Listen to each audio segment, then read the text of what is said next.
Hey folks, Wes from Woody Name Woodworking here with my collection of pliers. Or it's a cry for help. Could go either way, honestly.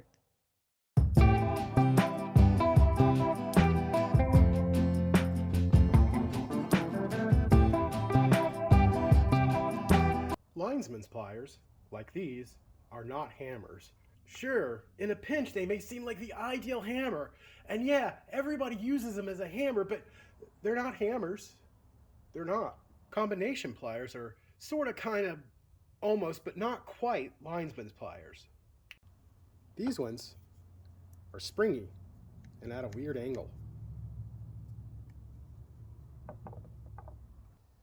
Slip joint pliers are almost always meh. These craftsmen have a patina of rust from, well, misuse.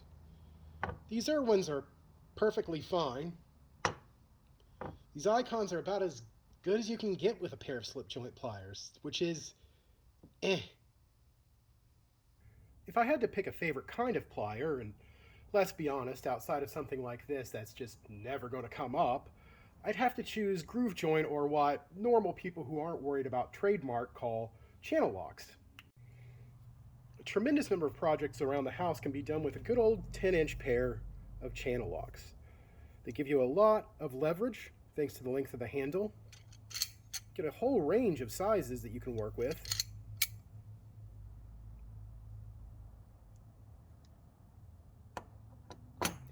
As you can see, I've got a selection of them here. The giant pair in the back are 16 inches long.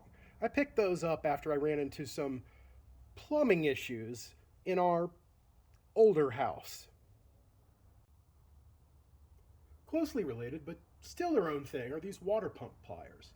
I've come to really like these because even when they're at their smallest size, you can still really get your hands around them to get a really good grip and really take maximum advantage of that leverage. That being said, my old channel locks are still the first pair of pliers I usually reach for. Or rather, they were. These plier wrenches have absolutely changed how I go about doing any kind of repair. These plier wrenches were sort of a combination between a pair of channel locks and a combination wrench, with a little bit of vice grip thrown in there. You see, once you've set your size, if you notice, they kind of squeeze in so that they kind of bite onto whatever it is you are trying to grab a hold of. Honestly, this has made tightening things in odd places a lot easier. I'm a huge fan of these, as are countless people online. If you haven't tried these out, really go ahead and give them a shot. They're worth it. Do I need that many pliers wrenches? What a silly question. Of course I do. I need more. Plumbing issues have led me to acquire a fair number of larger wrenches. Some of the best ones are the Swiss pattern pipe wrenches, Knipex and Icon. The Knipex is an outstanding tool.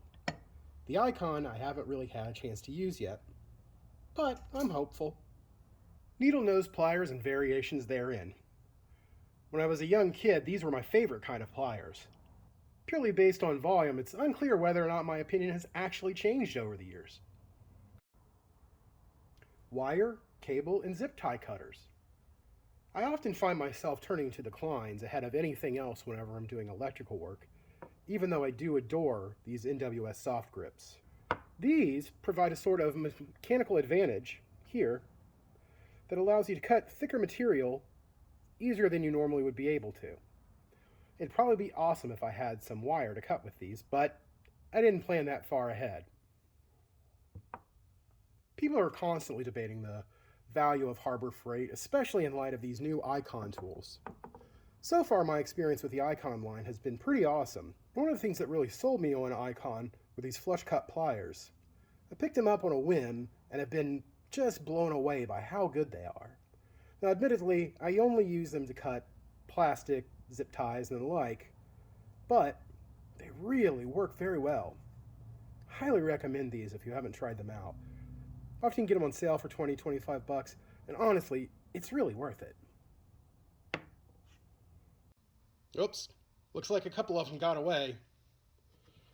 These Irwins are broken because I did something very stupid with them. Not their fault.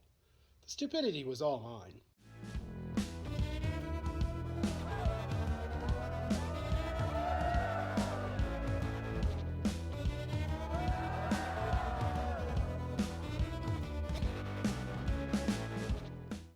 Over the past decade or so, we've seen a real growth in the popularity of these screw extracting pliers, such as the Knipex twin grips, these, let's call them Snap-on tribute pliers from Icon, and from Engineer, the company that also makes the Van pliers, sort of the progenitors of this whole thing, we have the Nagisaurus pliers, so named because they look like a dinosaur, as if they were saying, "Rawr, I have come to remove your screws, rawr."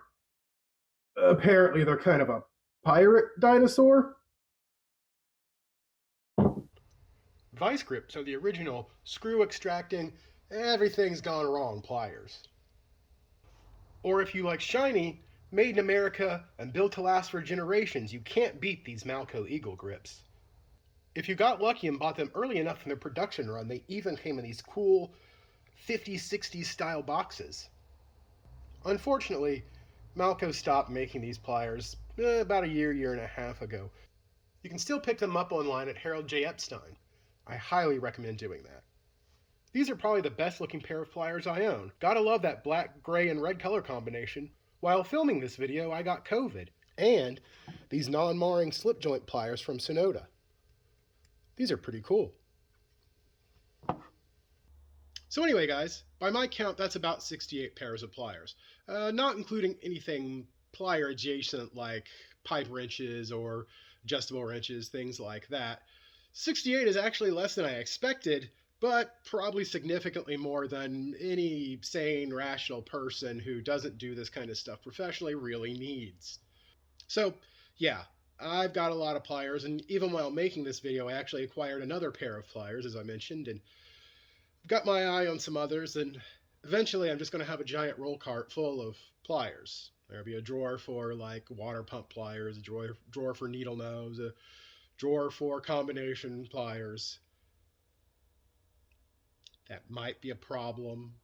It'll make me very happy, though. It'll be awesome. Can't wait to show people pictures of it, and I'll get to change mid-project what pair of pliers I'm using. Hey, we're going to tighten this bolt with this pair, we're going to tighten that bolt with that pair. Obviously, hope you guys enjoyed the video. If you would be so kind as to like, comment, and subscribe. Honestly, I'm interested in what your tool addiction is, so why don't you comment below and let me know whether you're into screwdrivers, or hammers, or pliers, or chisels, or some other random thing. What do you have a lot of? Not sockets, let's be honest, we all have a lot of sockets, but if you have a lot of individual sets, that's interesting.